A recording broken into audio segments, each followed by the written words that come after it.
Hello everyone, welcome back my new video.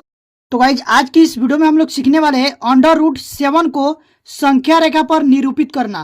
प्रश्न है कि अंडर रूट 7 को संख्या रेखा पर निरूपित कीजिए। और ये प्रश्न मोस्ट इंपोर्टेंट है क्लास 9 के बच्चों के लिए, क्योंकि ये प्रश्न आप लोग को 6 अंक में आते हैं और ये प्रश्न बहुत से बच्चे छोड़ के आते हैं, उनको समझ में नहीं आता है। तो मैं आप लोग को इतने अच्छे तरीके से बताने वाला हूँ कि आप लोग एक बार देख गए ना तो आप लोग एक बार में ही समझ में आ जाएगा। अगर आप भी चाहते हैं इसको सीखना कि कैसे संख्या रेखा पर इसको दर्शाया जाता है तो वीडियो में बने रहे और वीडियो को अंत तक देखें। अगर आप लोग वीडियो को अंत तक देखते हैं तो मैं 100% गारंटी लेकर बोलता रहा हूँ कि आप लोग जरूर सीख जाएंगे। तो देखिए, इसको संख्या रेखा पर दर्शाने के लिए क्या क्या चीज़ों की हम लोग को जरूरत पड़ती है वो पहले आप लोग जान लीजिए। तो सबसे पहले यहाँ पर देखिए, एक तो आप लोग को चाहिए स्केल, ऐसा वाला इंचिल स्केल जो भी बोलते हैं आप लोग के साइड में, आप लोग कमेंट करके जरूर बताइएगा। और एक चाहिए चंदा, ठीक है। और एक चाहिए आप लोग को कैंपास, ठीक है ना। ये देख रहे हैं ना, इसको यहाँ पर हम लोग हिंदी में इसको प्रकार भी बोलते हैं, कैंपास भी बोलते हैं। आप लोग के साइड इसको क्या क्या बोला जाता है आप लोग कमेंट करके जरूर बताइएगा, ठीक है। अगर आप लोग को वीडियो अच्छी लगी तो वीडियो को लाइक भी जरूर करिएगा, क्योंकि बाद में आप लोग भूल जाते हैं। तो अभी आप लोग लाइक कर दीजिए, ठीक है। अब देखिए यहाँ से हम लोग क्या करेंगे, तो सबसे पहले हम लोग देखते हैं कि किसको दिखाना है। अंडर रूट 7 को दिखाना है, ठीक है ना। तो ये अंडर रूट 7 को दिखाना है तो ये होता है कर्ण, ठीक है, कर्ण होता है। अब बहुत से बच्चे नहीं समझते कर्ण किसको बोलते हैं, तो आप लोग को मालूम होगा एक त्रिभुज समकोण त्रिभुज के बारे में। तो ये देखिए, समकोण त्रिभुज किसे कहते हैं, जिसका एक कोण 90 अंश का हो। ये जो कोण होता है ये 90 अंश का होता है, और ये जो दो कोण होता है ये 90 अंश से कम होता है, ये इसको न्यून कोण बोलते हैं, ठीक है ना। तो इसी में ये भुजा कर्ण होता है, ये भुजा कर्ण होता है, और ये नीचे वाला बेस यानी कि ये आधार हो जाएगा, ठीक है, ये आधार होता है। और ये जो हाइट यानी कि ये जो लंबवत रहता है यानी खड़ा रहता है, इसको हम बोलते हैं लंब, ठीक है। और इसी में समकोण त्रिभुज में एक प्रमेय आता है, अगर आप लोगों को पता है तो अच्छी बात है, नहीं पता है तो मैं लिखा दे रहा हूं। वो होता है पाइथागोरस प्रमेय। क्या होता है? पाइथागोरस प्रमेय। तो अभी हम लोग जानेंगे पाइथागोरस प्रमेय के बारे में। पाइथागोरस प्रमेय, पाइथागोरस प्रमेय। तो अब देखिए पाइथागोरस प्रमेय क्या होता है। यह होता है कर्ण का वर्ग यानी कि कर्ण का स्क्वायर बराबर हो जाएगा लंब का स्क्वायर प्लस आधार का स्क्वायर। अब देखते हैं यहां पर, अगर मान लीजिए हम लोग को कर्ण ज्ञात करना हो, सिर्फ कर्ण, तो सिर्फ कर्ण बराबर क्या हो जाएगा, यहां से स्क्वायर हटेगा तो ऊपर इधर आएगा तो कड़ी पे चढ़ जाएगा, यानी कि अंडर रूट में हो जाएगा। तो ये रूट में हो जाएगा लंब का स्क्वायर प्लस आधार का स्क्वायर, ठीक है ना। अब देखिए यहां पर कर्ण कितना है, 7 है। अब यहां पर हम लोग लंब क्या रखे और आधार क्या रखे कि अंडर रूट में 7 आ जाए, ठीक है। और लंब के जगह पर हम लोग क्या रखें कि और आधार की जगह पर कि अंडर रूट 7 आ जाए। तो ऐसी कोई भी संख्या नहीं है कि डायरेक्ट हम लोग को ऐसे संख्या रख दे कि वो अंडर रूट 7 आ जाए। तो इसको लाने के लिए हम लोग क्या करेंगे, सबसे पहले यहां पर देखते हैं, आधार के जगह पर 2 रखेंगे और लंब के जगह पर 1 रखते हैं, ठीक है। तो जब आधार के जगह पर 2 रखेंगे, लंब के जगह पर 1, तो लंब के यहाँ पर 1 है तो 1 का वर्ग हो जाएगा, प्लस आधार के जगह पर 2 है तो 2 का वर्ग हो जाएगा, ठीक है। तो जब इसको हल करेंगे तो यहाँ से आएगा 1 का वर्ग 1 प्लस 2 का वर्ग 4, ये हो जाएगा अंडर रूट 5, ठीक है। अब देखिए ये आ गया अंडर रूट 5। उसके बाद देखिए क्या करेंगे, फिर हम रखेंगे इसको आधार मानेंगे, अंडर रूट 5 को आधार मानेंगे और लंब को 1 ही मानेंगे, ठीक है। तो अब देखिए अब मान रखते हैं यहाँ पर, तो लंब के जगह पर हम क्या रखते हैं 1, तो ये हो जाएगा 1 का वर्ग प्लस आधार के जगह पर रखेंगे अंडर रूट 5।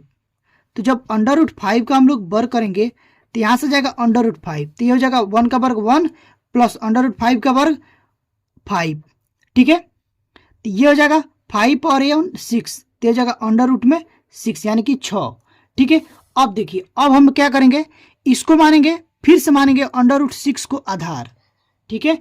अंडर रूट 6 को जब आधार मानेंगे और 1 को लंबाई लंब मानेंगे तो क्या होगा, यहां से देखिए लंब 1 माने तो 1 का वर्ग प्लस अंडर रूट 6 का वर्ग।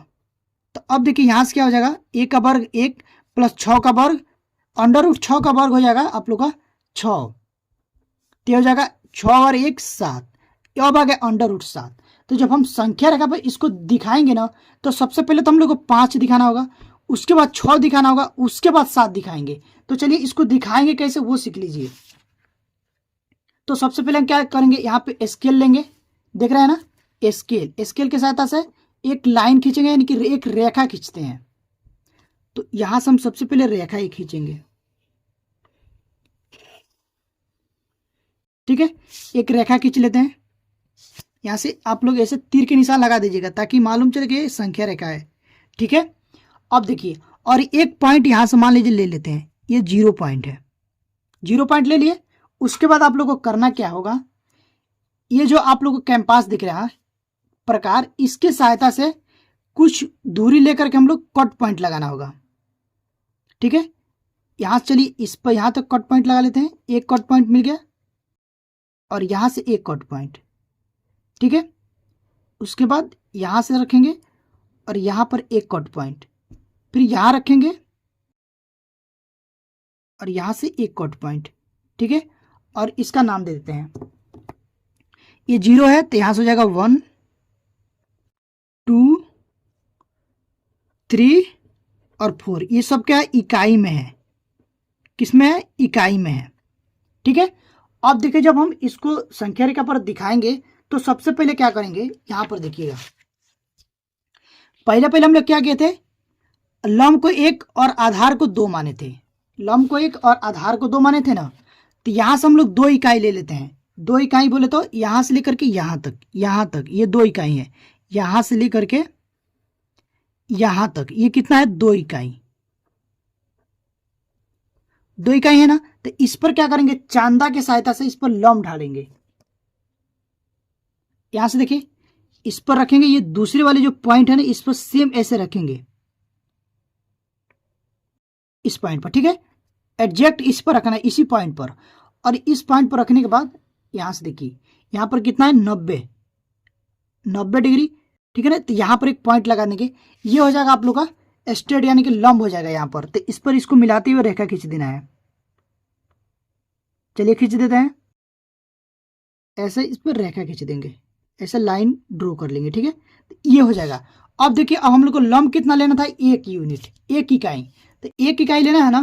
तो अब देखिए यहां से क्या करेंगे, एक बार देख लेंगे ये 1 यूनिट है कि नहीं, चेक कर लेते हैं। देखो ये 1 यूनिट है, तो यहां से इस पॉइंट से लेकर के और इस पॉइंट पर कट लगा देंगे।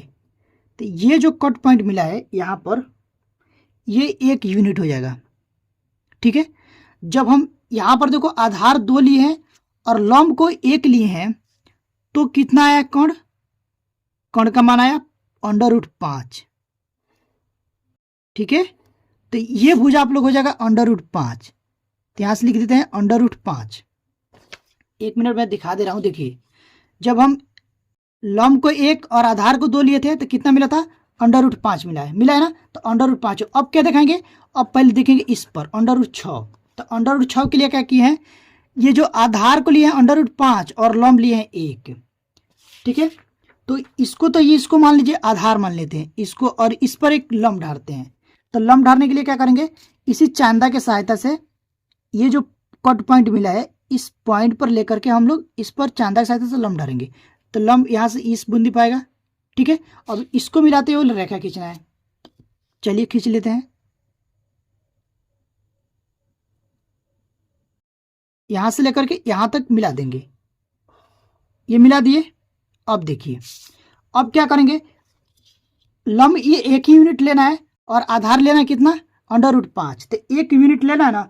तो इसी प्रकार के सहायता से इस पॉइंट से लेकर के इस पॉइंट पर कट लगा देंगे।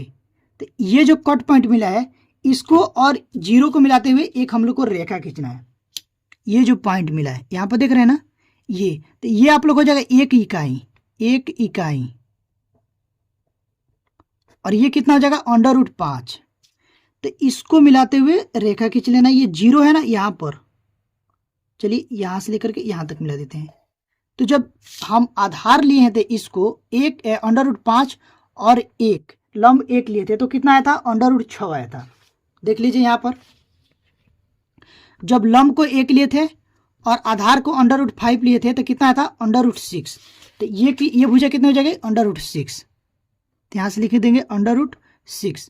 अब क्या करेंगे, फिर अब ये जो पॉइंट मिला है यहां पर, यहां से फिर हम लंब ढारेंगे इसी चैंदे की सहायता से।